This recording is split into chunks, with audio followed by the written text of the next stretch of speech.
오늘은 민수기의 마지막 부분인 민수기 35장과 36장 도피성과 기업 규례를 명하는 것을 보도록 하겠습니다.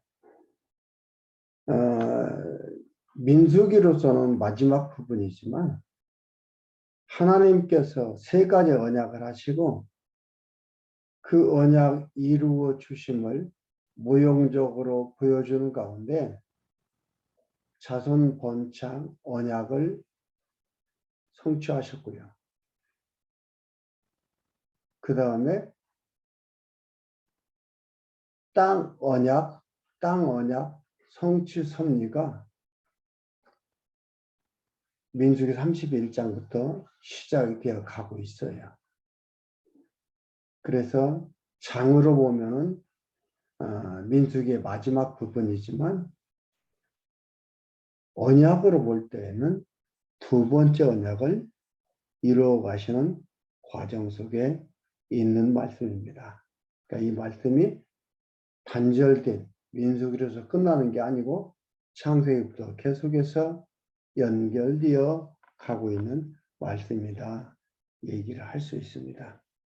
그래서 민수기 35장은 도피성에 대한 규례가 나오고 36장은 딸 기업의 처리 규례, 아들이 없고 딸만 있는 그들한테는 기업을 어떻게 물려주나 이 말이에요. 기업은 아들한테만 물려주기로 돼 있어요. 아들이 없으면 기업이 없느냐 이 말이죠. 36장 가서 보도록 하겠습니다. 35장 1절에서 8절까지 도피성에 대한 규례 중에 레위인에게 도피성과 40이 성읍 줄 것을 명합니다. 레위인들한테 도피성과 40이 성읍을 줄 것은 하나님께서 레위인들에게는 뭐라 했어요? 땅을 안 줬어요. 그러니까 도피성은 이제 다른 용도로 쓰지만은 도피성과 그 지파들이 들어가면은 얻는 땅, 그들이 얻는 땅에서 성읍들을 레위인들한테 줍니다. 레위인들이 거기 와서 먹고 살 수 있도록 하기 위해서 하나님께서 이렇게 하시는 겁니다. 35장 1절 보면은 여호와께서 여리고 맞은편 요단가 모압 평지에서 모세에게 일러 가라사대 하나님께서 계속해서 모세한테 명하고 일러서 섭리하시는 겁니다. 모세는 심부름꾼이에요. 하나님의 뜻을 전달하는 심부름꾼. 그래서 선지자라고도 부르고 아직 되어지지 않은 것을 얘기를 하니까는 예언자라고도 부르고 이렇게 부릅니다. 그래서 평지에서 모세에게 일러가라 사대 이스라엘 자손에게 명하여 그들이 얻은 기업에서 그들이 얻은 기업 아직 얘기했죠. 가나안 땅 들어가지도 않았어요. 요단강 동편 땅에서 하는 얘기예요. 요단강을 건너 서편으로 건너가서 그들과 싸워 땅을 취해야만 되는 거예요. 제비뽑기를 해가지고 땅을 얻어야 되는 거예요. 그런데 하나님께서 여기에서 모세에게 하는 말씀은 그들의 얻은 기업에서 얻은 기업 완료형이죠. 얻은 거예요. 과거 완료형이에요. 이것은 하나님만이 사용할 수 있는 단어예요. 그렇다면 뭐예요? 이 우주 공간, 이 모든 것을 마음대로 주관하신다. 전능하시다. 영원하시다. 이걸 표현하는 단어예요. 가지도 않았는데 넘어가야 되는데 이미 과거 완료형이라는 단어를 씁니다. 얻은 기업에서 레위인에게 거할 성읍들을 주게 하고 너희는 또 그 성읍 사면의 들을 레위인에게 주어 성읍으로 그들의 거처가 되게 하고 그들로는 그들의 가축과 물산과 짐승들을 둘 곳이 되게 할 것이라. 너희가 레위인에게 줄 성읍들의 들은 성벽에서부터 밖으로 사면 2,000 규빗이라. 성을 중앙에 두고 성 밖 동편으로 2,000 규빗, 남편으로 2,000 규빗, 서편으로 2,000 규빗, 북편으로 2,000 규빗을 측량할지니 이는 그들의 성읍으로 성읍에 드리며 너희가 레위인에게 줄 성읍은 살인자로 피케할 도피성으로 6성읍이요. 성을 줄 건데 6성읍이요. 그 외에 42성읍이라. 토탈 뭐예요? 48성읍을 주는 거예요. 도피성과 42성읍. 6개 도피성과 42성읍을 줘라. 48이에요. 그러면 한 집마당 뭐예요? 4개씩 주는 거예요.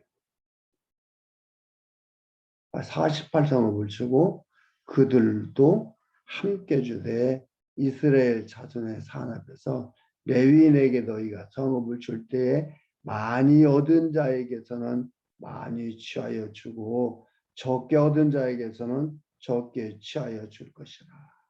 각기 얻은 산업을 따라서 그 성읍들을 레위인에게 줄지니라.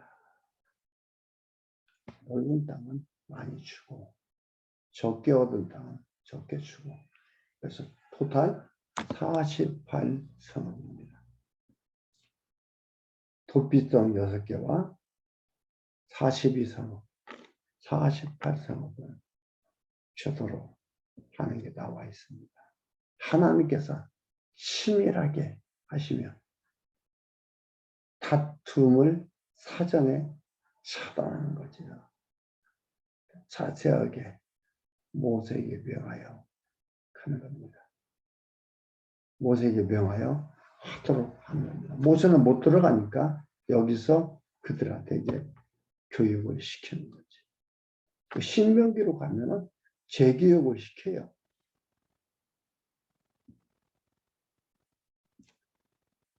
그리고 9절에서 15절까지는 모세에게 6 성읍들을 도피성으로 정할 것을 가르칩니다. 6 성읍을 도피성으로 정할 것을 가르쳐요. 볼까요? 도피성은 또 거기에 필요에 따라 틀 게 있죠. 여호와께서 또 모세에게 일러 가라사대 이스라엘 자손에게 말하여 그들에게 이르라.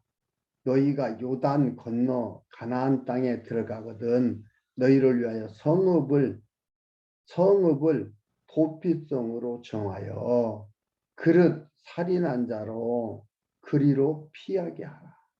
이는 너희가 보수할 자에게서 도피하는 성을 삼아 살인자가 회중 앞에 서서 판결을 받기까지 죽지 않게 하기 위함이니라. 너희가 줄 성읍 중에 6으로 도피성이 되게 하되 세 성읍은 요단 이편에 주고 세 성읍은 가나안 땅에 주어 도피성이 되게 하라.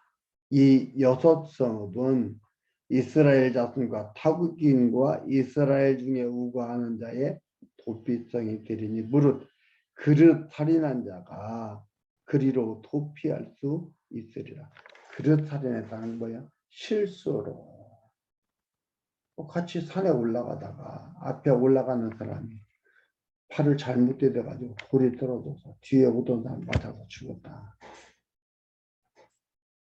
그런 걸 판기라는 거예요.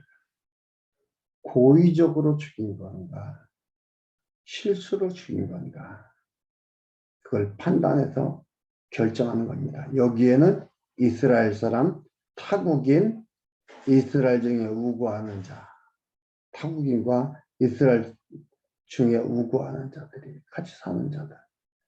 이스라엘만을 위한 게 아니에요. 타국인들을 위한 것도 있어요. 그들도 억울하게 죽지 않도록, 고의로 죽인 자가 보호받지 않도록, 실수로 죽인 자가 억울하게 죽는 일은 없도록 이렇게 하도록 하는 겁니다. 치밀하지 않은 하나님께서 법을 주시고 나라를 주시고 그 나라에 가서 살아가는데 치밀하잖아요. 번성케 하고 생육하고 번성하게 하는데 그냥 아무렇게나 하는데 하나님께서 막 태어나도록 하는 게 아니고 이러한 법들을 주시고 이러한 룰들을 주셔서 이것을 바탕으로 번성하도록 해나가는 그러한 일들입니다. 이걸 누가 주었다요? 하나님이 주셨다 이 말이에요. 살려주는 거. 그러니까 이것도 도피성에 대한 것도 결국은 누구 얘기하는 것 같아요? 예수 그리스도. 예수 그리스도 안에 들어오면 산다 이 말이에요. 우리는 죄, 사단의 지배하에서 살아가고 있기 때문에 이 땅에서 육신을 입고 있는 한은 범죄하며 살 수밖에 없는 상황 속에 두고 있지만 그러나 그리스도 안에서 살고 있는 자는 그 죄를 용서받는다 이 말이에요. 16절 21절까지 모세에게 사람을 고살한 자는 반드시 죽이라고 명합니다. 고살했다는 것은 고의적으로 죽였다 이 말이죠. 근데 16절에 만일 연장한 사람을 쳐 죽이면 이는 고살한 자니 그 고살자는 반드시 죽일 것이요. 만일 사람을 죽일 만한 돌을 손에 들고 사람을 쳐 죽이면 이는 고살한 자니 그 고살자를 반드시 죽일 것이요. 만일 사람을 죽일 만한 나무 연장을 손에 들고 사람을 쳐 죽이면 이는 고살한 자니 그 고살자는 반드시 죽일 것이니 피를 보수하는 자가 그 고살자를 신이 죽일 것이니 그를 만나거든 죽일 것이요. 예. 여기에는 만일이라는 단어가 맞는 단어죠. 만일 미워하는 까닭에 밀쳐서 죽이거나 기회를 엿보아 무엇을 던져 죽이거나 원한으로 인하여 손으로 쳐 죽이면 그 친자는 반드시 죽일 것이니 이는 고살하였으니라. 피를 보수하는 자가 그 고살자를 만나거든 죽일 것이니라. 22절에서 28절 우연히 사람을 죽인 자는 도피성으로 피하라고 합니다. 읽어드릴게요. 원한 없이 우연히, 이게 우연이라는 얘기는 뭐냐면 고의적으로 계획적으로 이렇게 원한 없이 그걸 지금 얘기하는 거지 우리의 삶에 하나님이 하시는 일에 우연이라는 게 없습니다. 그래서 우연이라는 단어를 사용을 하는 거지 우연이라는 건 아닙니다. 원한 없이 사람을 밀치거나 기회를 엿봄 없이 무엇을 던지거나 보지 못하고 사람을 죽일 만한 돌을 던져서 죽였다고 하자. 이는 원한도 없고 해하려 한 것도 아닌즉 회중이 친자와 피를 보수하는 자 간에 규례대로 판결하여 피를 보수하는 자의 손에서 살인자를 건져내어 그가 피하였던 도피성으로 돌려보낼 것이요. 그는 거룩한 기름 부음을 받은 대제사장의 죽기까지 거기 거할 것이니라. 그러나 살인자가 어느 때든지 그 피하였던 도피성 지경 밖에 나갔다 하자, 피를 보수하는 자가 도피성 지경 밖에서 그 살인자를 만나 죽일지라도 위하여 피 흘린 죄가 없느니라. 이는 살인자가 대제사장의 죽기까지 그 도피성에 유하였을 것입니다. 대제사장의 죽은 후에 그 살인자가 자기의 산업의 땅으로 돌아갈 수 있는 살인자가 도피성으로 가는 거예요. 그래서 대제사장이 죽을 때까지 거기 있다가 나오면은 살인을 당한 그쪽에서 이를 죽일 수가 없는 겁니다. 그렇게 하지 말라 이 말이죠. 그리스도에 대한 얘기라는 걸 너무나 잘 알죠. 예수님께서 대제사장으로 오셔서 그가 죽으심으로 우리의 죄에서 해방시키셨다. 우리가 우리 영혼이 벗어났다. 이게 찬양도 하잖아요.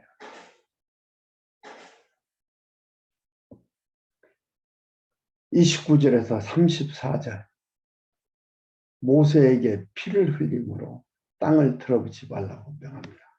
29절 보면 이는 너희 대대로 거하는 곳에서 판단하는 율례라. 무릇 사람을 죽인 자는 곧 고살자를 증인들의 말을 따라서 죽일 것이나 한 증인의 증거만 따라서 죽이지 말 것이요.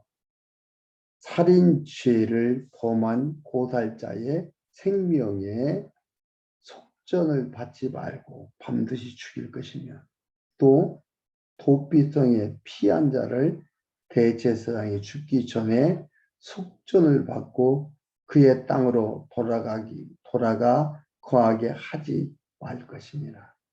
그러니까 살인자가 대제사장이 있는 도피성으로 피했는데 그건 고살자가 아닙니다.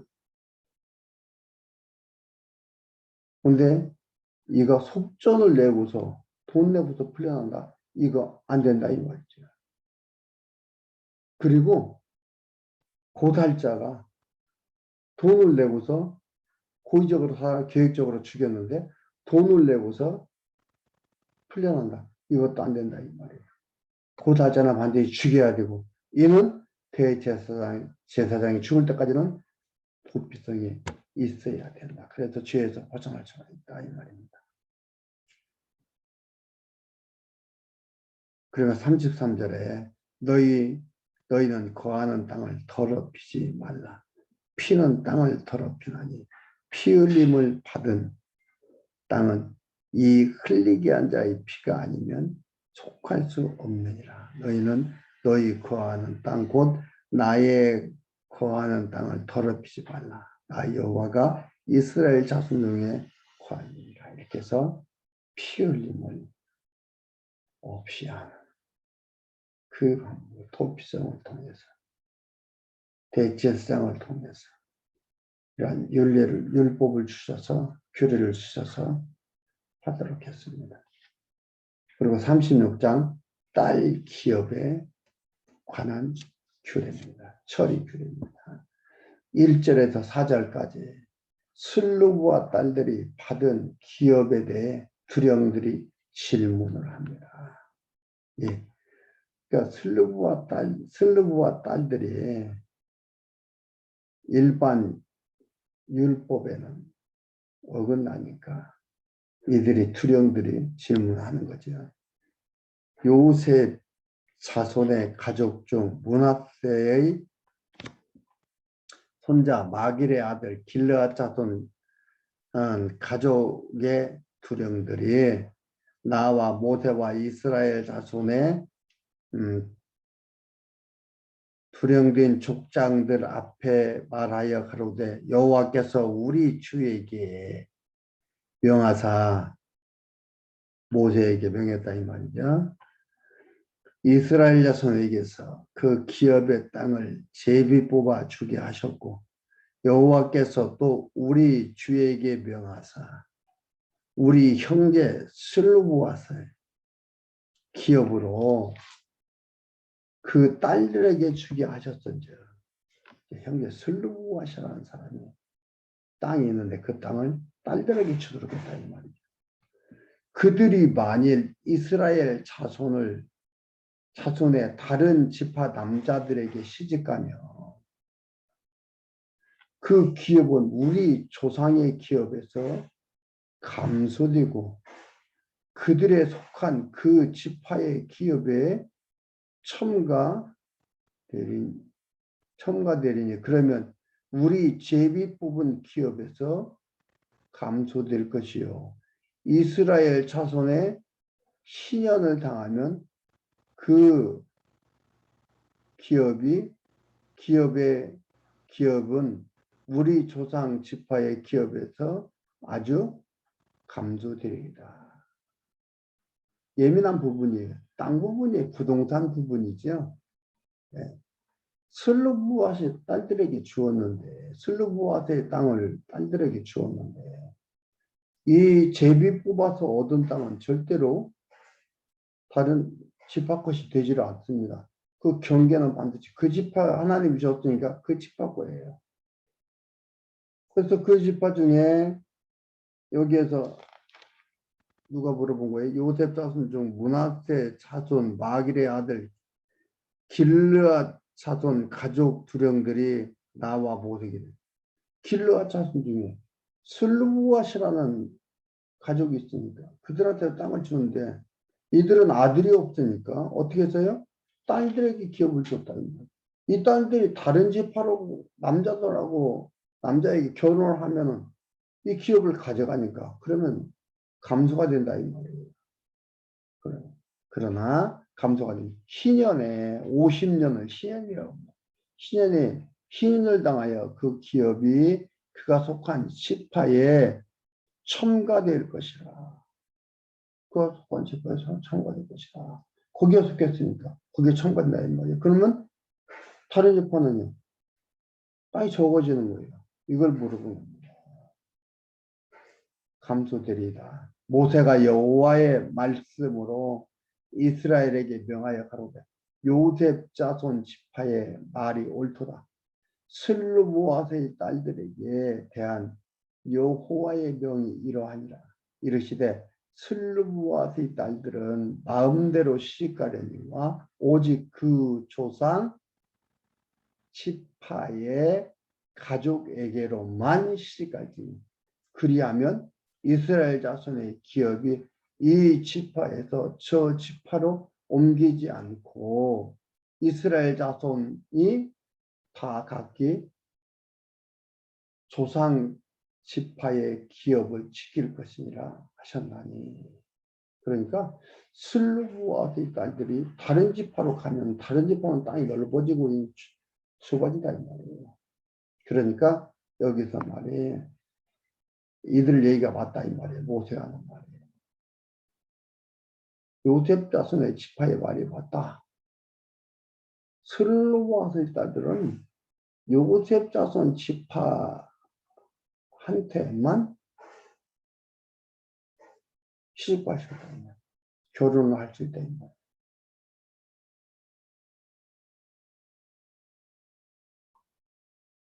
그렇게 하면 좀 더 읽어드릴게요.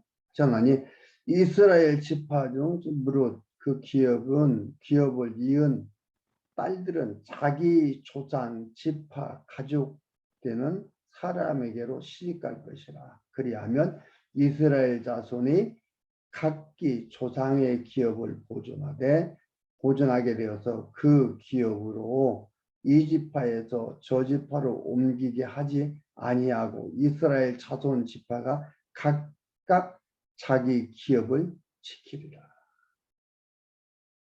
철두철미한 규례를 주어서 평안과 평화를 주십니다.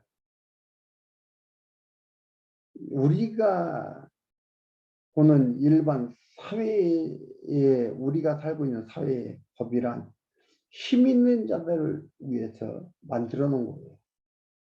그래서 힘 있는 자들을 위해서 만들어 놨다는 게 뭐예요? 악법이지요. 그러나 이 법을 잘 사용하면 정말 국민을 위해서 법을 만들었다면 이 법이란 편안하며 약속이요 평화가 있습니다. 그러니까 교회의 회칙이나 정관이나 이것들은 뭐예요? 약속이며 질서입니다. 그러니까 이것이 있으므로 평안해야 되고 평화가 있어야 되고 편리함이 있어야 되는데 그렇지 않다면 문제가 되는 교회 회칙이요 정관이 되는 거죠. 여기에서 보면은 하나님께서 여기 7절에 보면 6절 하반절에 보면 오직 그 조상 지파의 가족에게로만 시가라는 거예요. 어떻게 보면 근친 훈례예요. 그러니까 근친 훈례 살아났기 때문에 근친 훈례 하면 된다. 이게 이 말씀을 의미적으로 이해가 되지 않으면은 오해할 수밖에 없는 것들이에요. 이것도 복음적으로 이해가 돼야 됩니다. 하나님께서 주신 기업은 그 누구도 그 어떤 방법으로도 가져갈 수가 없는 거예요. 하나님의 주신 기업은 영원하다. 그래서 하나님께서 그런 의미로서의 지금 이것을 얘기하는 겁니다. 복음적 이해가 됩니다. 하나님이 주신 천국은 그 누구도 가져갈 수 없고 내 걸 빼앗아갈 수가 없습니다. 천국은 침노하는 자의 것이다라고 했다라는 그 말씀, 그 번역상에 문제가 있는 말씀 가지고 천국을 침노하는 것이니까 여러분 천국을 침노해라. 그것은 예수 그리스도께서 천국 되시는 예수 그리스도께서 오셔서 침노당하는 것. 그러니까 예수께서 오셔서 자기 백성들 그들한테 로마 병정들한테 가진 핍박 속에 죽으실 거에 대한 거에 예언인데 그에 대한 얘기인데 그걸 갖다가 천국을 침노하는 자 이것이라고 천국을 빼앗는 거라고 쟁취하는 거라고 막 이렇게 하는데 그건 그 얘기가 아닙니다. 여기도 절대로 그렇게 할 수 없습니다. 얘는 다른 지파에 가면 다른 지파가 더 커진다 그랬죠. 얘는요. 룻기서에 가보면 룻의 유다 지파입니다. 유다 지파의 유업을 잇는 것을 볼 수 있습니다. 룻이 이방 여인이에요. 그런데 유다 지파인 나오미 아들하고 결혼을 했어요. 아들이 죽었잖아요. 다 죽었죠. 그때 아들때 죽으니까 어떻게 돼요?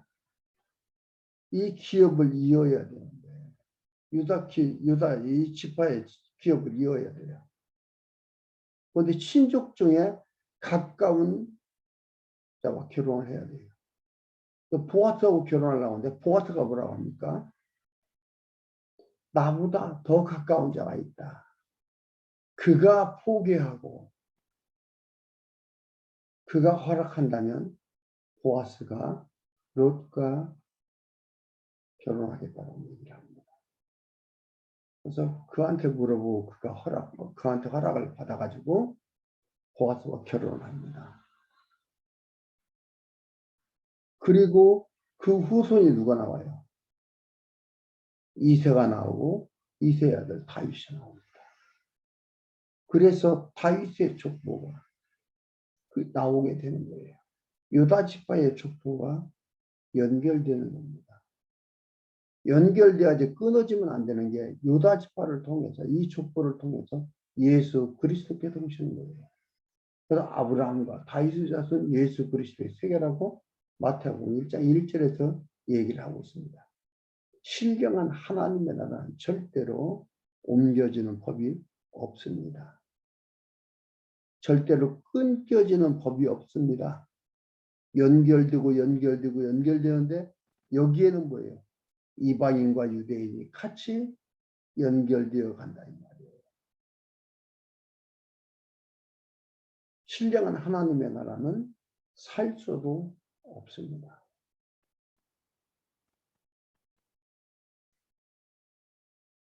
살 수 있는 것도 아니고 살 수 있는 것도 아니고 옮겨질 수 있는 것도 아니에요. 하나님께서 허락한 자들, 부르신 자들한테만 갈 수 있는 것들입니다. 그래서 한 번의 기업은 영원한 기업입니다. 담보에도 팔아먹어도 희년에는 반드시 돌아옵니다. 희년 제도를 썼잖아요. 살다 보면은 부족하고 못 살기 위해서 담보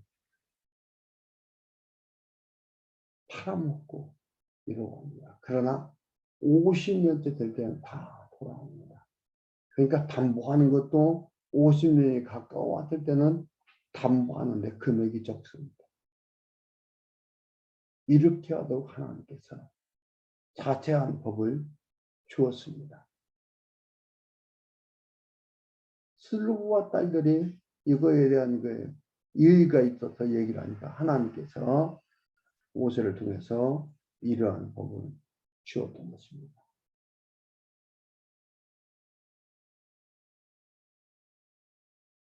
그리고 36장 10절에서 12절까지 슬루브와 딸들이 여호와의 명한 규례를 따라 순종함을 밝힙니다. 10절에 슬루브와 의 딸들이 여호와께서 모세에게 명하신 대로 행하니라. 슬루브와의 딸 말라와 디르사와 호글라와 밀가와 노아가 다 그 아비 형제의 아들들에게로 시집가되 그들이 요셉의 아들 므낫세의 자손의 가족에게로 시집간으로 그 기업이 그 아비 가족의 지파에 여전히 있더라. 절대로 기업이 불어난다든가 줄어든다든가 하지 않습니다. 하나님이 주신 기업 영원하다. 우리 찬송 있죠. 나의 영원하신 기업 생명보다 귀하다. 하나님이 주신 기업이에요. 내가 쟁취한 기업이 아니에요. 내가 싸워서 쟁취한 기업이 아니에요. 힘을 잃게 되면 이렇게 되면 아니에요. 하나님께서 이미 예정하셔서 그 기업을 주신 거예요. 이 기업은 반드시 그대로 보존되는 그 누구도 빼앗거나 없이하게 할 수 없는 기업입니다. 우리는 그 기업에 속한 사람이라는 것을 잊지 마시기를 바랍니다. 그리고 마지막 13절 이상은 모압 평지에서 명한 명령과 규례임을 밝혀줍니다. 이는 여리고 맞은편 요단가 모압 평지에서 여호와께서 모세에게 이스라엘 자손에게 명하신 명령과 규례입니다. 하나님께서 명했다. 하나님의 명령어는 뭐예요? 명령자가 한 명이고 수행자가 하나입니다. 이 명하신 명령과 규례 이게 굉장히 중요한 얘기예요. 하나님께서 반드시 명령하시고 하나님께서 반드시 그 명령을 이룬다 이 말이에요. 이 규례, 이 율례, 이 모든 것들 하나님이 이루어 가신다 이 말입니다. 그럼 우리는 가만히 있어도 되는 거 아니죠? 이걸 통해서 하나님이 살아계십니다. 나를 이렇게 쓰심에 확인하고 확증하면서 마음의 평강과 평화 속에 주어진 삶을 적극적으로 최선을 다해서 살아가고 뒤돌아보지 아니하고 후회하지 아니하고 감사와 찬양하며 나가는 겁니다.